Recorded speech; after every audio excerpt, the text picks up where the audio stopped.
Welcome back all tankers of Blitz universe. We're going to take a second look at the Glacial 112. Is it worth the money? Because as you can see, it is available in the store now. For 44 euros you get the tank, 2 million credits, a garage slot and 7 days of premium time. You can buy this one as well, the Blazing Dragon, and you can buy them in a package. Why has this tank suddenly made a reappearance in the shop? In update 4.7, the Glacial got itself new ammunition on the gun, and now it fires APCR as standard instead of AP, and it has heat for premium ammunition, which was obviously the APCR previously. Was it needed? Yeah, pretty much I think, because the Glacial, it lacked penetration with the AP, it lacked aim time, DPM and all, and it's still, I think, pretty much lacking. It's not a brilliant tank, it's a knockoff Chinese Russian heavy tank, and it does the job, but yeah, I think there are better tanks at hand. Nevertheless, we're going into some gameplay so you can make up your mind yourself if you want to get this tank or not. 2 games on Minion Ruins, this one and the last one, and we have another game at Rockfield. We'll show the stats and numbers as well, so you can keep an eye out on the comparisons between the Glacial and the regular Tech 3 premium tanks, plus the IS-5, IS-6 with both guns as well.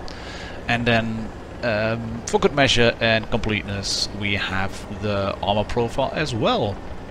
So yeah, I want to go first up on this little hill over here, because it's Minion Ruins and it's Supremacy. Reds have 4 heavies, 3 tank destroyers, and I think it's the best way to go in over here and try to spot up tanks going in. Maybe some slow tanks rolling towards A or B. Unfortunately, one of the Reds has pushed towards the C cap, who's going to pop up in a second.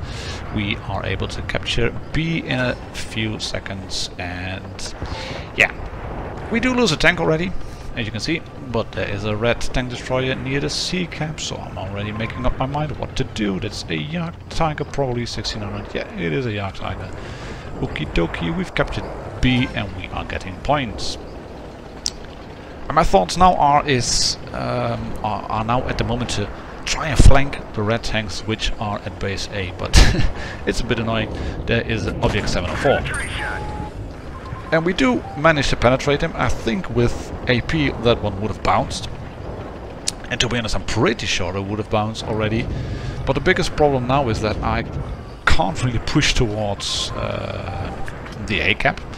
I think if I had turned around, I would have been shot, and we are losing tanks at an alarming rate. This one bounces because the Object 704 just turns as I wanted to shoot him. And I'm looking at the minimap and I'm hoping that my friendly E50 plus, what is it, I think that's the tank destroyer, are coming up towards the Object 704. That one dunks into one of the pillars, the broken pillars. But the Object 704 shows good situation awareness, decides to take up a Borsig. Yeah, but the E50 is taking a long way around. He's taking way too much time to get towards the 704, and that'll gives you one of the problems of the Glacial, I think, and that's the lowish DPM compared to all the hamsters. You have the armor, mostly frontally. You can side grip for a bit. You have APCR for a gun, which is good but not brilliant. But better than AP, that's for sure. This one goes into the Conqueror. There we go. And we're going to get a bit of a stupid hit on the Conqueror, so I want to side scrape a few shots out of over here, but I don't manage to flatten out my front plate. And this is a bit unlucky. I want to shoot the King Tiger. And which one did I shoot? Conk? I don't know. I did some damage, so we're getting a bit of credits in here. But you see we are getting swamped. And I can manage to put one more shot in the Conqueror over here, and Renner anyways. I've used it before and we're going to lose this one. But let's do as much damage as possible, because that means doing damage. We've also a lovely little shot there. Thank you very much. I can put one more shot on the Conqueror. And doing damage gives you credits, because you have to do damage in order to get credits. We'll make another video about that as well, dedicated to credits. But yeah, first into stats and numbers after this game, and then the armor profile. Quick service announcement, public service announcement. This video is sponsored by patrons. If you want to sponsor the channel, please take a look at the link down below in the description. It's not needed. I'll put out Blitz videos and console videos nonetheless, but highly appreciate it if you do. So yeah, stats and numbers. Smaller list than usual, and I'm not going to go through all of the stats myself. You can just look at them, but you can see I'm comparing the Glacial to the lolz, the T-34 double IS-6 because they have two different guns, and the IS-5 Object 730, the Clenroy Tier 10 tank.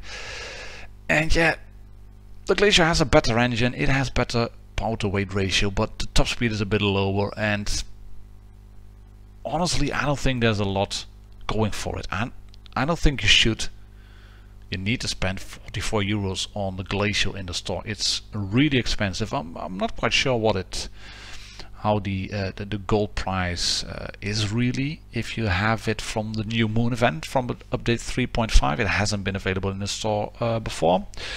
But yeah, if you do want to buy it, this is what the tank will look like from the perspective of a Centurion Mark 1. And you can see the front pretty reddish. Obvious weak spots are the cupolars on top, left and right. You are vulnerable underneath the gun, and at front plate it's completely penetrable. Even if you would try to set it at an angle from above, you can see it still remains green. It stays green. It's a really weak point. I've been set on fire multiple times. Sides, paper, any tank will go through. Tier 7s, I don't think they even need premium ammunition. Rear typically as well, but it is a damn good side scraper if you are given the possibility to side scrape. Don't overextend, as in turning a gun over your drive wheels on the outside area, because you will get penetrated, but you want to have the tank like this.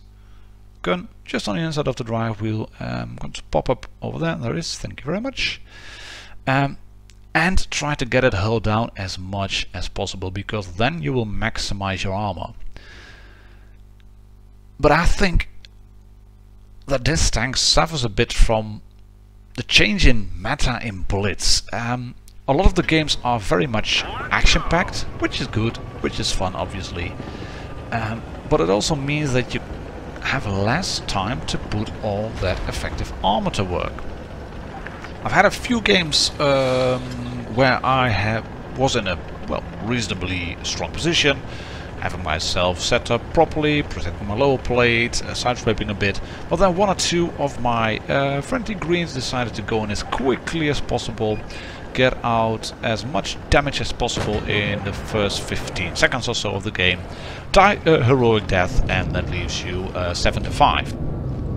And then you have a problem, I think, in the Glacial, because you've seen it from the stats as well. The lolz, for example, has a lower health per shot, but it has a better rate of fire, and the gun is really good. The lolz had an armor buff, so I think that's a better option now.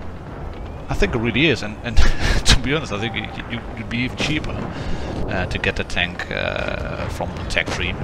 And if you use the gold you get from the occasional regular chest and big chest and etc, then I wouldn't say you would get yourself a free lolz, but it would give you a lolz for which you don't have to pay 44 euros.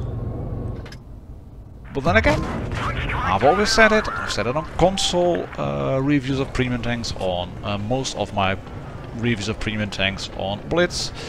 It's you who pays the money. If you want to shell out 44 euros for a tank plus 2 million in terms of credits, etc., then yeah, do it.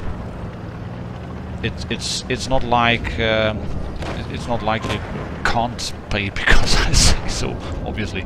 But if you want to get a tank, and this, for example, is one of the beauties of having APC on, because of the muzzle velocity. I don't think I would have been able to make that shot if I had been shooting AP. And here's one of the problems: if you overextend your tank or your lower plate, you will get shot through the side by the likes of a Mod 1. I'm not sure whether that was AP or APCL, but yeah, it wasn't. He penetrated my sights, so yeah, really... It's not a brilliant strong tank. Fabricating some... There we go, thank you. Gun depression, putting a shot into the Type 61. But you can see it takes me a fair bit of time to reload, really. I make a bit of a mistake over here because I wanted to go towards that lightweight. I realized too late that the E75 was moving my way, so I have to bugger off now pretty quick. Can't shoot the lightweight again. The E75 is going down, I think. Or is he? No, he's going to shoot me, but I can shoot the lightweight on the move, open bloom. Bit lucky, but he shoots me through the front as well, and yeah, that's the problem. Our fuel is it. We are leaking gas. We've lost half our gas. Like I said, I've been set on fire multiple times. So you saw my loadout in the garage, and it's the usual. I have repair pack, multi-repair, and adrenaline. But yeah, if you want to be on the safe side, you might be better off using both. Might be better off using both the double repair pack, the multi-repair, and an automatic fire extinguisher, because it can save you a fair bit. I've been set on fire. I think I've played 15-20 games or so in the Glacial for this little review. And I think I've been set on fire like 6 or 7 times or something like that. It's German in that regard, and I think it had been changed, to be honest. The transmission and the engine were one module earlier. I thought it had been changed, but the number of fires were really big. Anyways, we are on to the last battle on May in Ruins. It's not an ace game. Still been struggling to get the ace on the tank, but I wanted to get the review out anyway, just to help you make up your mind. Should I buy the Glacial 112 or not? So like I said, I don't think you should spend 44 euros for it, because you get premium days as well, plus credits. The tank itself, it's fine, it's a tier 8 premium, it will earn you credits. But what I would love for Wargaming to do is make bundles available again on Blitz, like they have on console, where you can buy the tank, and that's it. Just a regular bundle, the tank, garage slot obviously needed, but not a tank with, not a bundle with credits and gold and premium days, and then the tank, and then not having the option to choose. I mean, get them all. You just get the tank, put it into one bundle, and then make big bundles for those who want to. In terms of flattening out armor, there we go. You can see what's happening, that Jagdpanther has pretty formidable armor when it's held down and angled backwards, but he is driving down the slope, so I could shoot him fairly easily. And the LTTB manages to take out the Jagdpanther 2. I am hoping to get a shot onto the Centurion. I was deliberately waiting for him to shoot, to back down, because I was worried about hitting the gun mantle, but he wiggles around like a boss, and he manages to bounce my shot. And you can see already there's 10-10 tier 8. That's an ISU 152 over there. So I'm not moving forward into the corner. I am taking cover, putting shot into the side of the Cent 7 slash in the Centurion Mark 1. And here we go. I am not spotting. Okay, let's then side scrape this one out. Oh, hello, there we are. Thank you. 640 blocked. Side scrape done just properly. But easy as this game seems at the moment, we have to fight it off against 2 tanks at the end. This is unfortunate. I got the pressure. Should have waited. Should have just backed down. But the ISU takes out the LTTB. He's tracked now. Can we shoot him again? No, we can't. Panther 2 is gone down against the Red Glacial. We still have that IS-3 over there. There is another tank with us, but it's some big hit points. Come on, can we shoot you now? Yeah. Miss him. Darn it. Alright, we're going to try something different then. Let's roll back. Let's bump into you, IS-3. Sorry about that, buddy. But we can shoot the ISU now. There we go. And we go forward again. This is experience kicking in. like I've said on the some of the other games I've done, this is just experience. And you can see the frontal armor of a Glacial there from the perspective of another Glacial, but he's rolling forward. He wants to get his DPM in, so I shoot him through the lower plate, and being held down even against an IS-3. That means, yeah, I can pretty much bounce this shot. Rolling forward to protect myself from the Glacial while reloading. And there's my adrenaline kicking in. Alright, he's a T-272, so we should be able to finish him off. But our IS-3 decides to ram the Glacial. Thank you very much. Glacial has just shot. I can kill him now. Where is that IS-3? Ooh, he's on my left. Lucky, lovely, lovely. I am side skipping this one out. I am turning on the spot now, presenting my frontal armor. And I think this should be okay. Let's one bounce.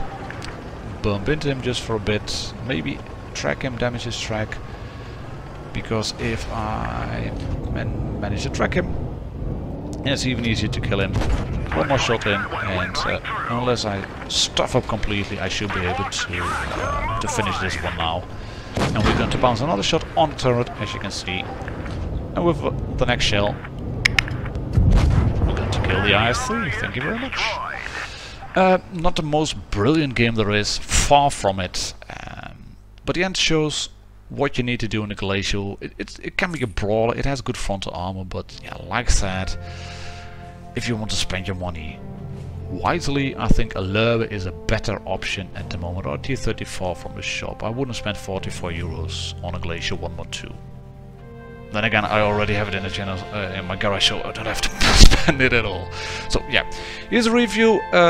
Make up your mind if you want to spend it or not. Please keep an eye out. There will be more Tier 7 and 8 premium reviews coming soon, and some more Tier 10 gameplay in mediums and tank destroyers as well. Thank you very much all for supporting. Thank you for subscribing, and I catch you all on the next one. Cheers and bye bye.